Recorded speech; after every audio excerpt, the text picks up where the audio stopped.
This is the Invite Health Podcast, and I am Amanda Williams. On today's episode, I am going to discuss with you DHEA. This is the most abundant circulating hormone in the body, and it plays very specific roles when it comes to our cardiovascular system, when it comes to maintaining lean muscle mass, when it comes to our general sense of well-being, supporting healthy mood, as well as a healthy immune system. So I'm going to tell you all about DHEA on today's episode. But before we get started, just a friendly reminder for you to subscribe to the Invite Health Podcast today. You can leave us a review. You can also follow us on Facebook, Twitter, and Instagram at Invite Health. Remember, all of the information on today's episode will be linked in the episode description, and you can visit invitehealth.com/podcast for more information. So let's talk a little bit about DHEA and why DHEA is such an integral part of our immune system. While it is a hormone, remember, hormones are chemical messengers, so they're working in the body to enhance certain functions and certain actions. And what we know about DHEA is this is the most abundant of all of the human adrenal steroids that travel throughout the body. We think about other adrenal hormones, we can think about things like cortisol. We know cortisol is our stress hormone, and when cortisol levels are high, this can actually offset or impact the role of DHEA. So if cortisol levels get too high, it actually pushes DHEA levels down, which is certainly not a good thing. And we know that as we get older, our natural production of DHEA in the body begins to decline. And it is estimated that by the time we are 70 years old, our DHEA levels have gone down by upwards of 75%. Now, this is a resultant of many different factors. So we can look at issues such as chronic disease states in which the body itself has significant stress that is occurring, which can impact the total amount of circulating DHEA. Now, restoring DHEA to your more youthful levels via supplementation can really be beneficial for many different reasons in the body. When we think about cardiovascular health and endothelial health, that's the lining of those blood vessels. We think about maintaining your muscle mass, which helps to support the underlying skeleton itself. We know that DHEA is going to play a role in this, but we also know that DHEA has been shown to boost the immune system. So I want to talk about how it is that DHEA is working to optimize the immune system. Like, how specifically is this chemical messenger, this hormone that's circulating in the body, how is it playing a role in our overall immune defenses?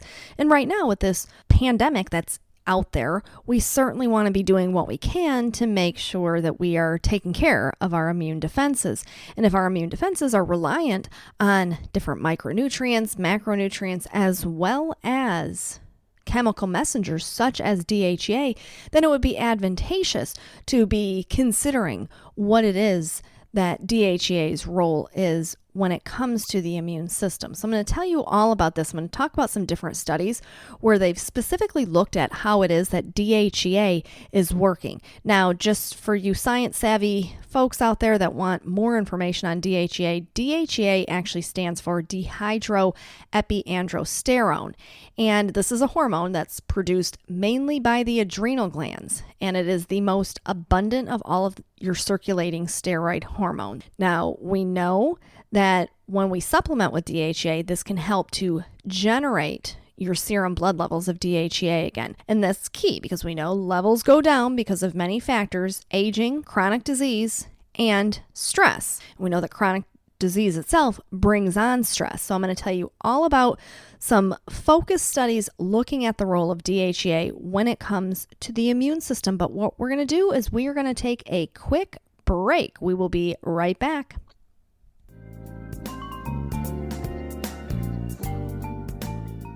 This podcast is brought to you by InviteHealth.com. For over 20 years, Invite Health has provided premium quality supplements and expert advice you can trust. Now, first-time customers can enjoy an exclusive offer. Visit invitehealth.com/podcast or click the link in this episode description.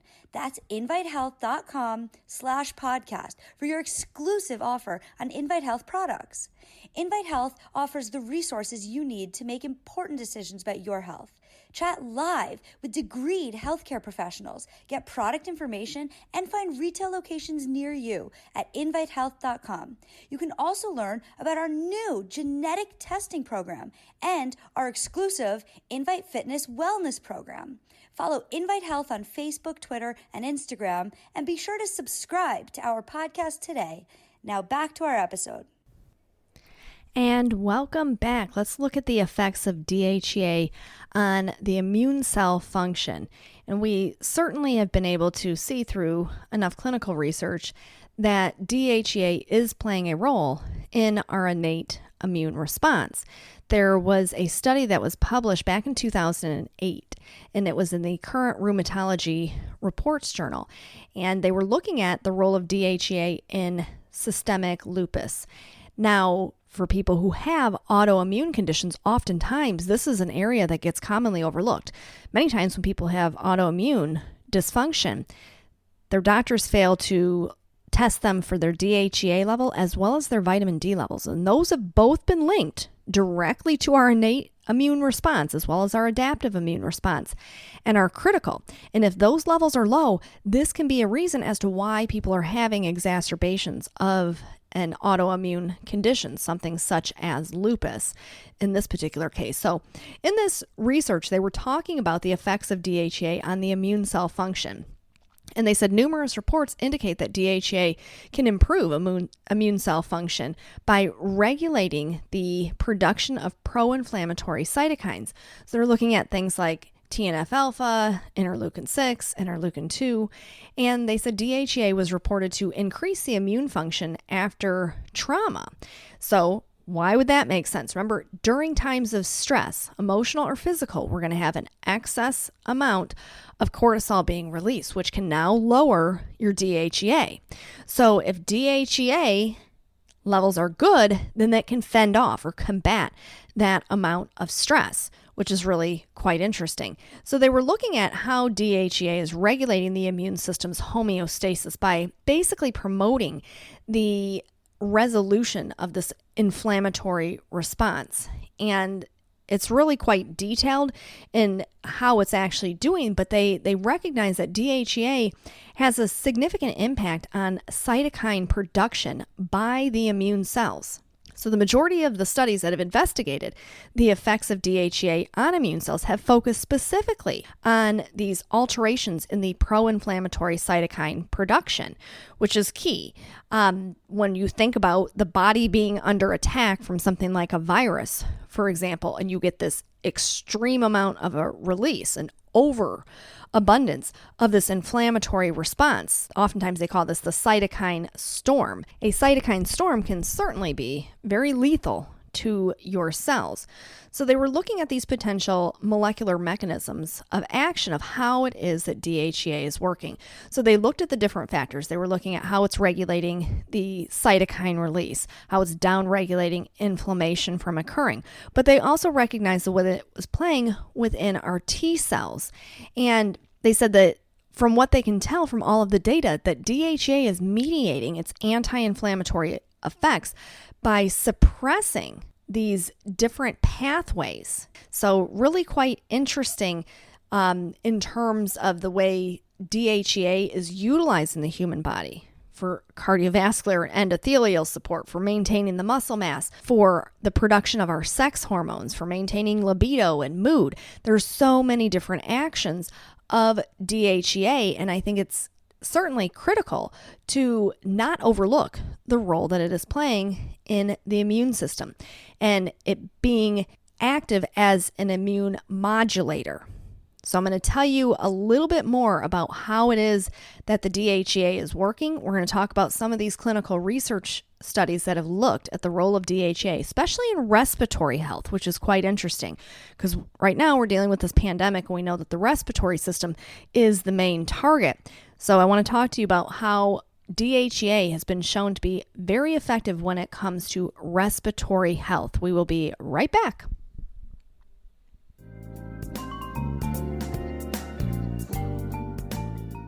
This podcast is brought to you by InviteHealth.com. For over 20 years, Invite Health has provided premium quality supplements and expert advice you can trust. Now, first-time customers can enjoy an exclusive offer.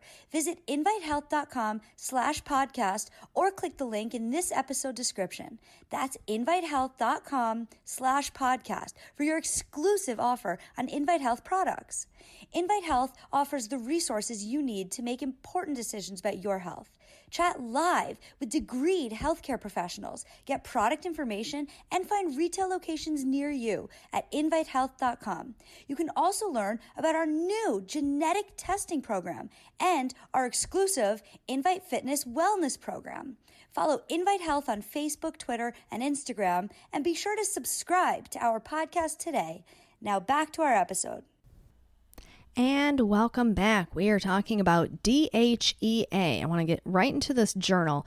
This was the Gerontology, Biological Science, and Medicine journal back in 1997. They were talking about the activation of immune function by DHEA. In this particular study, what they were looking at was if given people supplementation of DHEA, would this do anything to boost the immune system? And what they did is they gave people 50 milligrams of DHEA for 20 weeks and boosted the number and function of a broad array of immune system cells and signaling molecules that are generally diminished through the aging process. So they took a group of people, they know that their DHEA levels, the DHEA sulfate level was a little low in the blood. They gave them 50 milligrams 50 milligrams of DHEA for 20 weeks.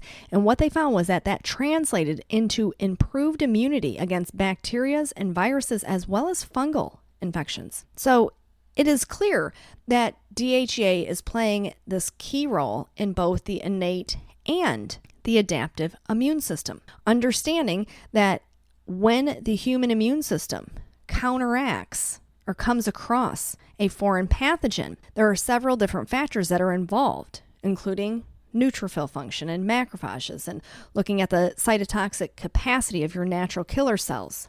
Understanding all of this and then being able to correlate that with DHEA levels is really which is why I always encourage people to have their DHEA sulfate level tested. Because if your level is too low, this can be impacting cardiovascular health. This can be impacting your other hormones, including blood glucose control, including production of your sex hormones, including the way that you feel on an everyday basis. And for those who have gone through a significant amount of stress throughout their lives, it is certainly advantageous to have your DHEA sulfate level. So I want to talk about how DHEA has been looked at in terms of respiratory function. And in the Journal of Inflammation, they were looking at asthma and DHEA and the role that DHEA may play. And they said it's considered an important immunomodulating and anti-inflammatory hormone. And they wanted to see if DHEA level would have any correlation with the exacerbation of asthma. So we look specifically at data from another study that was conducted with asthmatics, and this was published in the Allergy, Asthma, and Immunology Research Journal. And they were talking about genetic characteristics and looking at the therapeutic effects of certain drugs and how this can differ from one person to the next. And one of the things that they honed in on was DHEA. And they said there's evidence that exists for a therapeutic effect of DHEA in the setting of asthma. We know asthma is defined by characteristic features such as airway hyperresponsiveness and reversible airway or airflow obstruction. So we certainly can recognize this. Some people have, cough, they'll have wheezing, which are all associated with airway inflammation. Where is that inflammation coming from? From that overexpression of those cytokines and those prostaglandins coming from the immune system. So in this particular study, they were looking at the role of DHEA and looking at serum DHEA levels and recognizing that DHEA had this strong correlation, especially they found in women. And the reason why is because some of the other hormones, estrogen and progesterone most notably, seem to be more of an exacerbator to asthma, whereas the DHEA was impeding that inflammatory response. So they found in women in particular, the lower that their DHEA levels were, the more significant their symptoms were for having asthma. So to me, this is really quite interesting in the sense that it tells you what those chemical messengers are actually doing. And seeing the effectiveness of DHEA supplementation when it came to airways was really so impressive. And they recognize that the therapeutic role of DHEA for treating asthma, that evidence exists. And they also said monitoring that level, the blood level of DHEA, is also really important because they know that people who have low levels of DHEA are going to have more significant issues with their asthma. So now we fast forward and we say, okay, well, where are we right now today? Well, we recognize that we were dealing with a respiratory-driven virus, and we understand that we need to have our immune system at a ready-to-go state. And if your DHEA levels happen to be low for a whole numerous amount of reasons, this can impact the way that your immune system responds. I'm going to tell you a little bit more about that, but we're going to take another break. So we will be right back.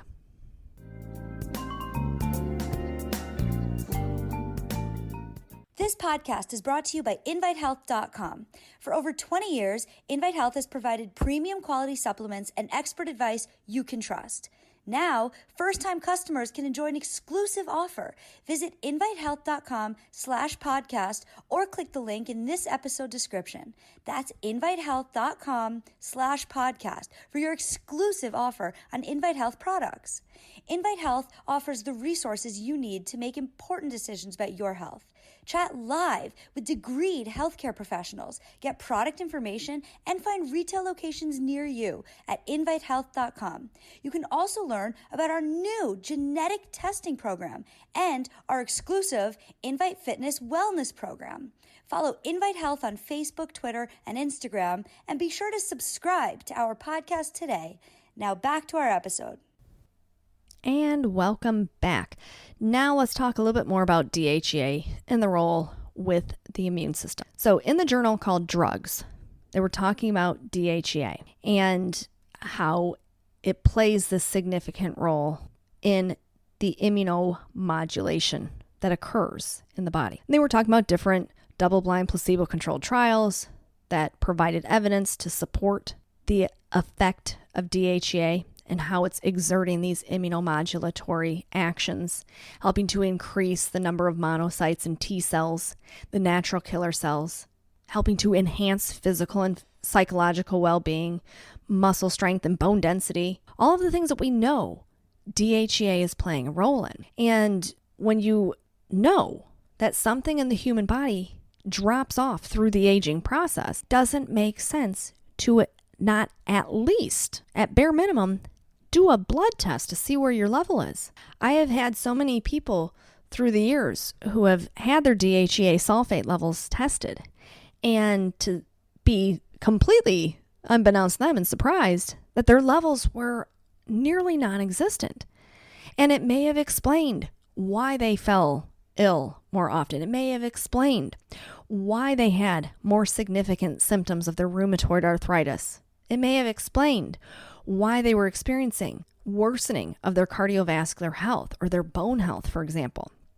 And we know just from the American Medical Association in their Journal of Stroke that women who have low levels of DHEA have a significantly higher risk of having a stroke, having an ischemic stroke. That's certainly not a good thing.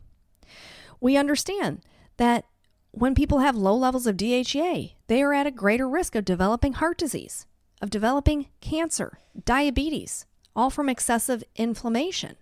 They have done studies looking at metabolic syndrome, looking at type 2 diabetics, looking at the cardiovascular system, which is why it is so important to not overlook the role of DHEA, which should not be confused with the omega-3 fatty acid DHA. DHA is an omega-3 essential fatty acid.